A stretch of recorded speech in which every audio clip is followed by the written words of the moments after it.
Personne ne les voyait venir jusqu'à ce qu'ils se hissent sur le podium à 2 étapes de la fin de la 10e édition du Tour du Mali. Lui, c'est Tchemoko Diallo, le jeune prodige de Niena.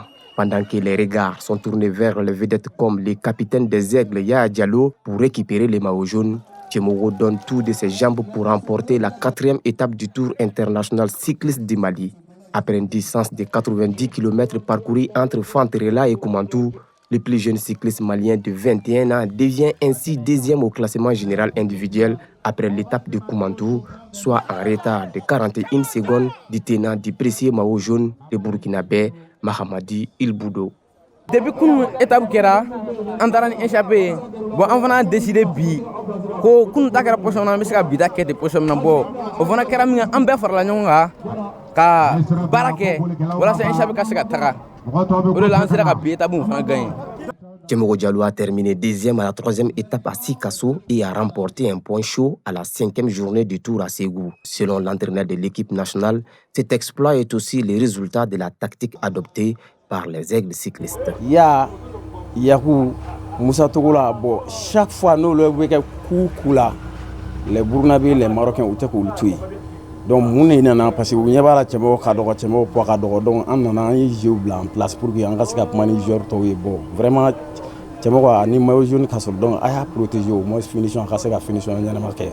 Si le grand public l'a découvert lors de cette compétition, les amoureux du vélo le connaissent bien puisqu'il a étincelé dans des tournois jusqu'à l'extérieur du pays.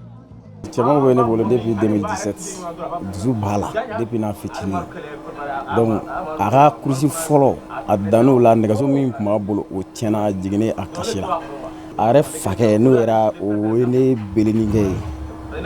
O va débourrer négation blanc, o rebe négation blanc, donc à Rebi débourrer négation blanc, au Kerala, Rebe négation est fabriqué à la Kouyalama. Kouyalama, à course négation, à Rebita de course là. A dongo flana o kɛra village dɔ la a y'o premier ta depuis n'a y'o premier ta fɔ sisan nɔ an bɛ ka essayer k'an bolo don a kɔrɔ dɔɔni fɔ bi turuji faso min bɔra ka tɛmɛ sisan o meilleur jeune a yɛrɛ de y'o maillot fɔlɔ yɛrɛ de ta nka a tilara ka na minɛ a la. Mali nɔgɔsibɛli fanba bɛɛ tun bɛ kɛ Ɲiɛna quoi o de y'an ka village ye bon heure bɛɛ ne tun bɛ kɛ an tun bɛ nɔgɔsibɛlaw filɛ gidɔrɔnda la bon ne yɛrɛ nana décider ka nɔgɔsoba dɔ lagɛ ka don nɔgɔsibɛli la bon a daminɛ mɔgɔw kɔni tun bɛ taga kan to ma kana kɛ ten fɔ n bɛ ka denmisɛnninbeliw gagner bon a nana kɛ o cogo la ten bon an ka capitaine n'o ye Yaya Diallo ye n nana don ka club la bon o de kama bon n dɔra ta kosɛbɛ an ye nɔgɔsibɛliw kɛ 2020 championnat de la o de kosɔn ne dɔra Mali yɛrɛ kɔnɔ 2020 championnat la n kɛra 6e ye bon Grand Prix fana nana kɛ n fana tilala ka kɛ 6e Grand Prix la. Candidat au baccalauréat malien cette année, Tchemoko est vu comme un enfant prodige de Niena, la capitale du vélo malien.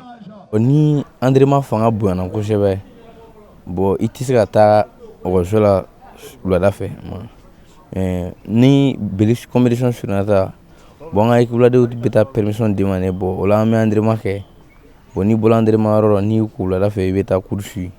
Depuis début ne ma taa kɛ ma taa ɲɛfɛ n sigilen ka yɔrɔ mun kɔnɔ o sera n fana ka baara kɛ parce que ne bɛ denmisɛnw bila baara la o fana kama ne y'a f'u ɲɛna olu ka baara dan ye bolofara ye n'an kɔni sera kɔti ju la dɔrɔn u ka baara banna tɔ ne bɛ bolo voilà ala fana ye o laɲini fana sabati.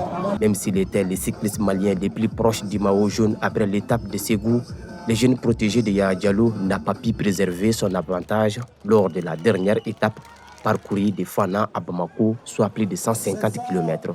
Il a terminé 4e derrière son mentor Yaya Diallo, l'Ivoirien Issaka Cissé et le Marocain Saber Lassène. Mais ses performances ont été déterminantes pour la victoire de son mentor Yaya Diallo, qui a arraché le maillot jaune des mains du jeune cycliste burkinabé Mahamadi Ilboudo, malgré son retard de 56 secondes à l'issue de la 5e étape.